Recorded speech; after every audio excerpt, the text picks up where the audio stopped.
चिराग पासवान कह रहे हैं कि पापा जी कहा करते थे ये सब बात।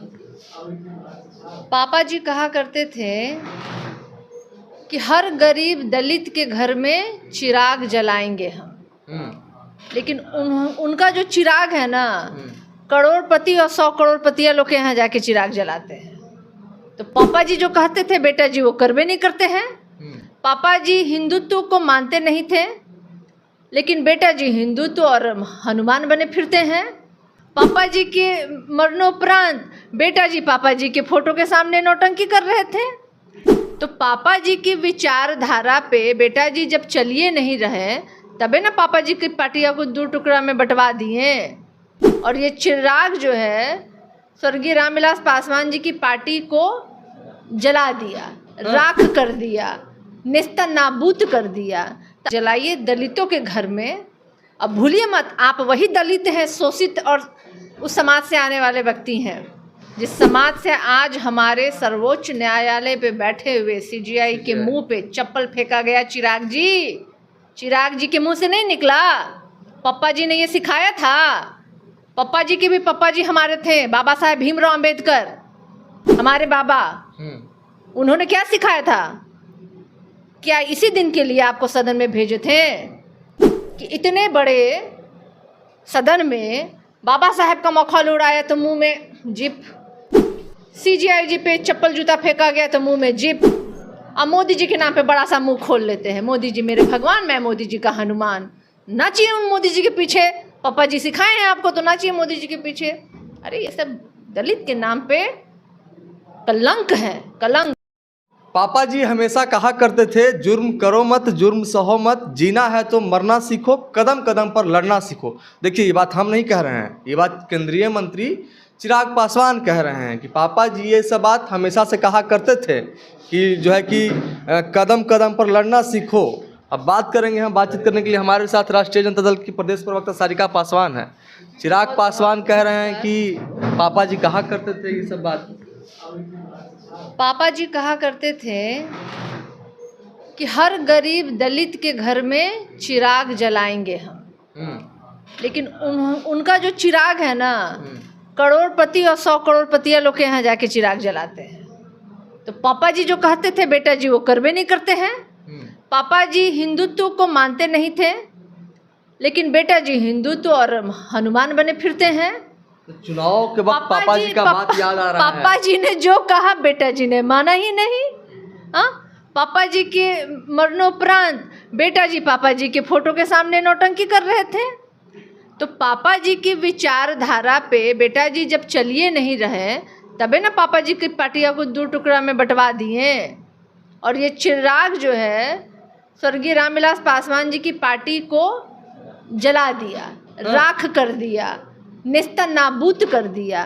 तो अब पापा जी याद आ रहे हैं चुनाव के समय, तो पापा जी को याद कीजिए। 365 दिन पापा जी को याद करना चाहिए, लेकिन पापा जी की विचारधारा को भी याद करना चाहिए। चिराग जलाइए दलितों के घर में। अब भूलिए मत, आप वही दलित हैं, शोषित और उस समाज से आने वाले व्यक्ति हैं जिस समाज से आज हमारे सर्वोच्च न्यायालय पे बैठे हुए सीजीआई के मुंह पे चप्पल फेंका गया। चिराग जी के मुंह से नहीं निकला, पप्पा जी ने ये सिखाया था। पप्पा जी के भी पप्पा जी हमारे थे, बाबा साहेब भीमराव अंबेडकर हमारे बाबा। उन्होंने क्या सिखाया था? क्या इसी दिन के लिए आपको सदन में भेजे थे कि इतने बड़े सदन में बाबा साहेब का मखौल उड़ाया तो मुंह में जिप, सीजीआई जी पे चप्पल जूता फेंका गया तो मुंह में जिप, अब मोदी जी के नाम पे बड़ा सा मुंह खोल लेते हैं। मोदी जी मेरे भगवान, मैं मोदी जी का हनुमान। नाचिए उन मोदी जी के पीछे, पापा जी सिखाए हैं आपको तो नाचिए मोदी जी के पीछे। अरे ये सब दलित के नाम पे कलंक है, कलंक। दलित के नाम पे कलंक है चिराग पासवान? बिल्कुल कलंक है। दलित के सबसे बड़े नेता हैं चिराग पासवान कहते हैं। वो सिर्फ आरक्षण लेने के लिए, आरक्षण चोर, आरक्षण खोर है चिराग पासवान, जो ऐसे मुद्दे पे जब देश के सीजीआई जो एक दलित समाज से आने वाले व्यक्ति उनके ऊपर चप्पल और जूता फेंका जाता है, उनके मुंह से एक शब्द नहीं निकलता है। मांझी जी भी तैयार हैं, ट्वीट पे ट्वीट कर रहे हैं, ट्वीट खेल रहे हैं। देखिए मांझी जी का भी परिवार है, बेटा, बहू, दामाद, समधी, इससे परे और इतर वो सोच ही नहीं पाते हैं। और मांझी जी आज बुढ़ापा में मोदी जी के खुद को चेला बतला रहे हैं। हाँ, अरे चेला बनाने के लिए आपको बाबा साहब ने ये ताकत दिया था कि आज आप कह रहे हैं कि मैं तो मोदी जी का चेला हूँ। डर हम समझ रहे हैं। मोदी जी ने कहा था, जब इन्होंने राम का अपमान किया था ना, तो मोदी जी के भाजपा के लोगों ने फरमान जारी किया था ना, इनकी जिविया काट लेंगे। इतना उसी दिन से डरल हैं कि ये अब मोदी जी के चेले बन गए हैं। तभी मांझी जी क्या हम बोले भाई? चिराग जी हो या फिर मांझी जी हो, चिराग जी भी तो अपने कमिटमेंट पे एकदम तैयार है ना, उससे तो पीछे हट नहीं रहे हैं। कौन सी का कमिटमेंट है चिराग सीट जी का? हमको उतना चाहिए तो चाहिए भाई, कम नहीं चाहिए। हाँ, वो कमिटमेंट है भाई। अब वही ना कह रहे हैं, चिराग जी का पापा जी कमिटमेंट, बात करते चिराग जी का कमिटमेंट जो है ना, सिर्फ सीट लेने पे है। हाँ। सीट को बड़े बड़े 100 करोड़िया पतिया लोगों को देने के लिए है। चिराग जी का कमिटमेंट दलित जो हमारे पिछले पैदान पे आज भी शोषित हैं उनके प्रति नहीं है। ये दुख है हमारा, ये दुख है, हमको तकलीफ़ है। जब हम गांव घरों और प्रांतों में घूमते हैं, जब हम देखते हैं हमारे दुसाध जाति के लोग आज किस नरकीय स्थिति में हैं, हमारे दलित समाज के लोग किस नरकीय स्थिति में हैं, लेकिन चिराग जी अपना दायित्व उनके प्रति ना निभाते हुए उस 100 करोड़िया 200 करोड़िया के प्रति अपना दायित्व निभा रहे हैं। जीजा जी अरुण भारती तो एकदम खुल करके बैटिंग कर रहे हैं चिराग जी के लिए कि भाई मुख्यमंत्री फेस जीजा जी के लिए तो वो भी बैटिंग किए थे चिराग जी।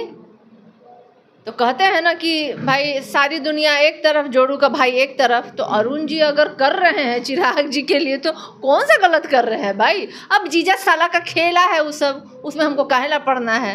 इधर एगो जीजा है तो वो जीजा जी को तो कोनो बराबर पूछते नहीं है। वो साधु पासवान की बात कर रहे हैं, साधु पासवान भाई तो जीजा है ना भाई। हाँ। ओरिजिनल तो जीजा नहीं है, पटिया में नहीं ना है, तो उनको बगावत किए हुए हैं ना। अरे पार्टी में परिवार में तो ही है ना।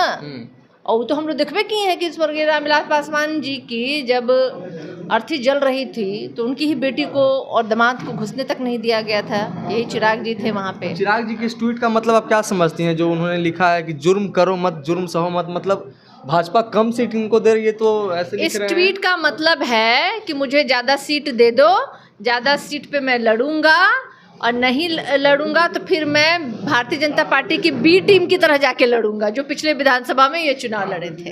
यही मतलब है ये। तो ये है वो तो इसमें कोई शक शुबा है क्या?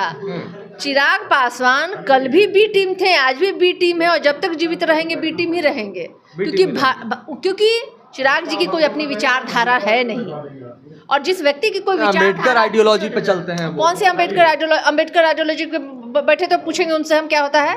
बाबा साहब ने क्या कहा था उनको? क्या कहा था? बाबा साहेब ने जो संघर्ष की लड़ाई लड़ी और जो उन्होंने अपने लिए हम छोड़ के गए हम लोगों के लिए, क्या वो आज लड़ रहे हैं?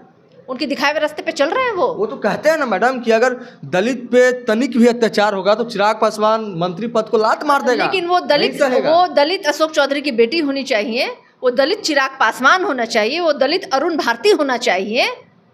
वो दलित जो है ना हमारे समाज के पिछले पैदान पे जो नंगा है, भूखा है, शोषित है, वंचित है, वो दलित नहीं होना चाहिए, क्योंकि वहाँ पे इनका स्टैंडर्ड जो है ना मैच नहीं करता है। मतलब पार्टी और परिवार में सिमटे हुए हैं। एक बात मैं कहना चाहूँगी चिराग जैसे सरीके लोगों के लिए और तमाम बहुजनों के लिए, तमाम दलितों के लिए, याद रखना, चाहे नाली साफ करता हुआ कोई दलित हो, चाहे न्यायालय में बैठा हुआ CGI की कुर्सी पे दलित है, अगर वो दलित है तो उसके प्रति यही द्वेष, घृणा भाव जो है, हिंसात्मक भाव जो है ना, आज इन लोगों के बीच में, अगर आप एक नहीं हुए, एक संगठित नहीं हुए आप, तो इनके साथ आप कभी भी लड़ाई जीत नहीं पाइएगा। और मैं अफसोस के साथ कहना चाहूँगी कि चिराग पासवान, मांझी जी जैसे लोगों की वजह से आज ये स्थिति है कि आज आज़ादी के इतने वर्षों के बाद भी CGI के चेहरे पे जूते और चप्पल फेंके जा रहे हैं।